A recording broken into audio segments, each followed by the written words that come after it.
आने वाले समय में परमेश्वर रामपाल जी के बच्चे ही धर्म नीति से राजनीति करेंगे, धर्म नीति से, परमात्मा से डरकर लोगों का न्याय करेंगे। परमेश्वर रामपाल जी ही उनको वो पद प्राप्त जो है वो करवाएंगे। और फिर वो जिला कलेक्टर बनकर नहीं करेगा वो कार्य, सेवक बनकर, नौकर बनकर। आज ये लोग मंत्री बनते नहीं, तब तक तो जनता के नौकर बन जाते हैं। भाई साहब, बस आपके चरणों में हमारी इज्जत आपके पास है। ध्यान रखना भाई साहब, चुनाव है, ध्यान रखना, फलाने पे ठप्पा मारना। तो जब तक वो चुनाव संपन्न नहीं होते हैं तब तक तो ये जनता के प्रतिनिधि आम व्यक्ति के घुटनों में रहते हैं, नीची गर्दन करके हाथ जोड़ के चलते हैं कि भाई साहब हमारी इज्जत तो आपके ऊपर है, इस निशान पे ठप्पा मारना। और जीतने के बाद फिर वो जनता 5 साल तक उनके चरणों में गिड़गिड़ाती रहती है, फिर वो नहीं सुनते किसी की। तो ऐसा करने से वर्तमान में वो राजनेता, वो अधिकारी अपने खुद के भी कर्म बिगाड़ रहे हैं और बेचारी जनता भी महादुखी।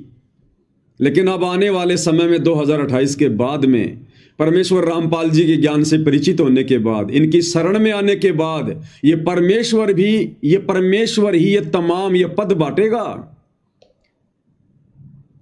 जैसे वर्तमान में वैकेंसियां निकलती, ऐसे वैकेंसियां नहीं निकलेंगी, ऐसे फार्म फूरम नहीं भरे जाएंगे।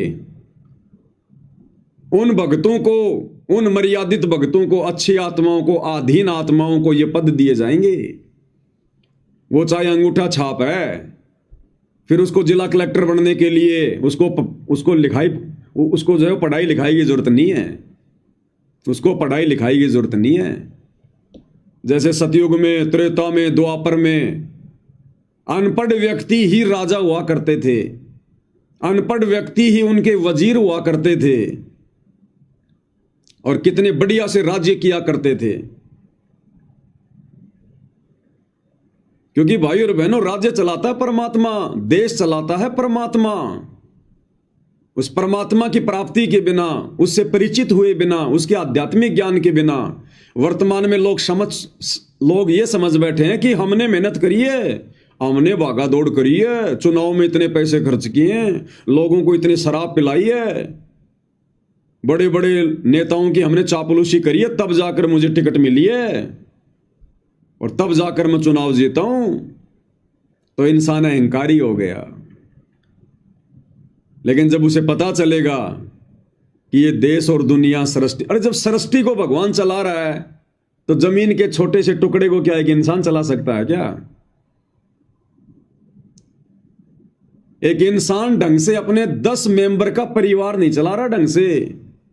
जाकर पूछ लो उससे, जिसके परिवार में 8-10 व्यक्ति हैं और उस परिवार में कमाने वाला केवल एक है, उस परिवार में जाके देख लो एक बार, वो व्यक्ति ढंग से अपना परिवार भी नहीं चला पा रहा, फिर एक व्यक्ति प्रधानमंत्री बनकर पूरा देश कैसे चला सकता है? तो भाई और बहनों, ये देश और दुनिया, ये सृष्टि परमात्मा चला रहा है, परमेश्वर कबीर जी चला रहे हैं, सतगुरु रामपाल जी भगवान चला रहे हैं। इस आध्यात्मिक ज्ञान के बिना हमारी आंखें फूटी पड़ी हैं, हम देख नहीं पा रहे। तो आने वाले समय में 2028 युग परिवर्तन के बाद जब धीरे धीरे ये बिगड़ी हुई व्यवस्था सेट होगी, ठीक होगी, उसके बाद इस देश और दुनिया को परमेश्वर रामपाल जी के भगत ही चलाएंगे और फिर कोई पढ़ाई लिखाई की जरूरत नहीं पड़ेगी। उस समय ये नौकरियां देने के लिए, ये सेवाएं बांटने के लिए परमात्मा भगत की भक्ति देखेगा, भगत का आचरण देखेगा, भगत की मर्यादा देखेगा, डिग्रियां नहीं देखेगा। डिग्रियां तो बननी बंद हो जाएंगी। सबसे बड़ी डिग्री होगी भक्ति वाली डिग्री। तो ये शिक्षा धीरे धीरे समाप्त कर दी जाएगी, जिस शिक्षा ने केवल इंसान को बिगाड़ा है।